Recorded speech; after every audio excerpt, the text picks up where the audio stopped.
वापस स्वागत है। आज हम एमआरपी के बारे में बात करेंगे, मटेरियल रिक्वायरमेंट्स प्लानिंग।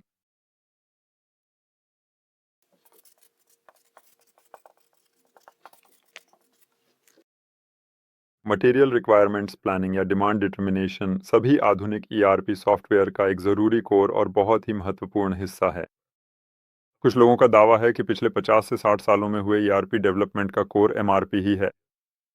यह तय है कि लगभग 1960 से ज़्यादा कंपनियों ने इस लॉजिक को अपनाया है।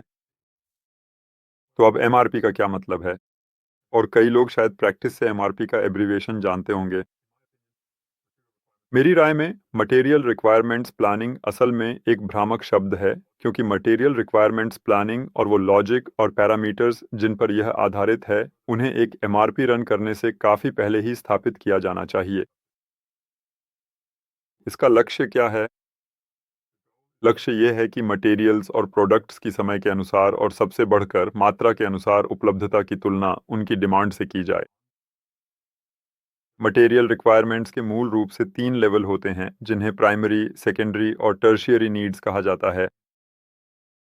प्राइमरी नीड्स उन प्रोडक्ट्स, एंड प्रोडक्ट्स, असेंबलीज और स्पेयर पार्ट्स की रिक्वायरमेंट्स हैं जिन्हें हम असल में आखिर में बेचना चाहते हैं। इसीलिए ये पहला लेवल है। हालांकि कई प्रोडक्ट्स, असेंबलीज और स्पेयर पार्ट्स एक से ज़्यादा पार्ट या कंपोनेंट से मिलकर बने होते हैं। इसीलिए हमें इन प्रोडक्ट्स को बनाने के लिए ज़रूरी अलग-अलग पार्ट्स चाहिए। हमें कैसे पता चलेगा कि उसके लिए हमें कौन से अलग-अलग पार्ट्स चाहिए? तथाकथित बिल्स ऑफ मटेरियल्स से, जिसे आजकल की भाषा में बीओएम के रूप में एब्रीविएट किया जाता है, यह बताता है कि कौन से अलग-अलग कंपोनेंट्स ज़रूरी हैं जो सेकेंडरी रिक्वायरमेंट्स के लिए बहुत ज़रूरी है। टर्शियरी रिक्वायरमेंट्स में आमतौर पर सहायक और ऑन-ऑपरेटिंग मटेरियल्स आते हैं जो यह सुनिश्चित करने के लिए ज़रूरी हैं। उदाहरण के लिए प्रोडक्शन फैसिलिटीज़ तक या वहाँ से ट्रांसपोर्ट, जैसे पैलेट्स या दूसरे conveyor equipment, lubricants, tail fats और जो कुछ भी इसके अंतर्गत आता है।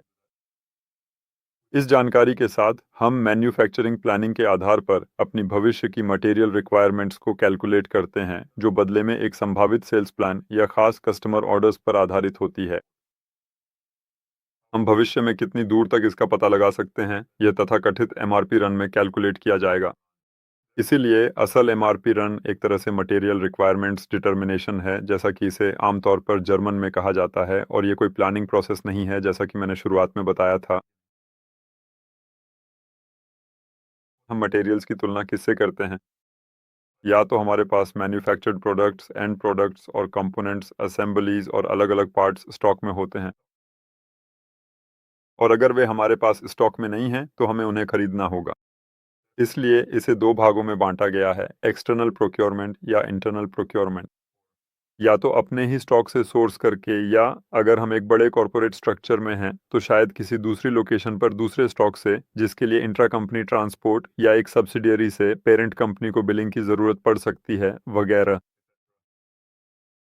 इस तरह मटेरियल रिक्वायरमेंट्स प्लानिंग मैन्युफैक्चरिंग कंपनियों के लिए और पीपी यानी प्रोडक्शन प्लानिंग के पूरे एरिया के लिए एक कोर कंपोनेंट है जब हम एसएपी कंपोनेंट्स और मॉड्यूल्स के बारे में बात करते हैं, और एमएम यानी मटेरियल्स मैनेजमेंट के एरिया में। हालांकि एप्लीकेशन का यह लॉजिक सिर्फ ट्रेडिंग कंपनियों तक ही सीमित नहीं है, इसे अलग-अलग सेक्टर्स में लागू किया जा सकता है। उदाहरण के लिए ट्रेडिंग कंपनियों को भी यह तय करना होता है कि किस ब्रांच में, किस प्रोडक्ट के लिए, किस शेल्फ पर और कितनी मात्रा में प्रोडक्ट्स को कल, अगले हफ्ते या अगले साल रीस्टॉक करने की ज़रूरत है। इसे आमतौर पर रिप्लेनिशमेंट कहा जाता है, यहाँ तक कि वेयर हाउसेस के बीच के इंटरनल रिलेशनशिप में भी, लेकिन लॉजिक और कैलकुलेशन के सिद्धांत वही रहते हैं। फिर भी रिक्वायरमेंट्स तय करने के लिए बेशक कई तरह के लॉजिक्स होते हैं। असल में ये 4 होते हैं, और इस पर ज़्यादा जानकारी आने वाले वीडियो में से एक में दी जाएगी। अब आप जानते हैं कि एमआरपी का क्या मतलब है, और एमआरपी रन शुरू में एसएपी में तथाकथित किलर कंपोनेंट था, जिसके लिए बहुत ज़्यादा कंप्यूटिंग पावर की ज़रूरत होती थी, क्योंकि इसका मतलब था उस समय के इंजनों पर मैक्सिमम डिमांड। इसलिए ये कैलकुलेशन आमतौर पर रात भर में किए जाते थे। हाना और इन मेमोरी डेटाबेस के तहत एसएपी में नई टेक्नोलॉजी के साथ कैलकुलेशन की स्पीड को बहुत ज़्यादा बढ़ाया जा सका, जिससे दिन के दौरान बार-बार एमआरपी कैलकुलेशन करना संभव हो गया। आपकी दिलचस्पी के लिए बहुत-बहुत धन्यवाद। अगली बार तक हमारे साथ बने रहें। आपकी एडवेस्ट एकेडमी टीम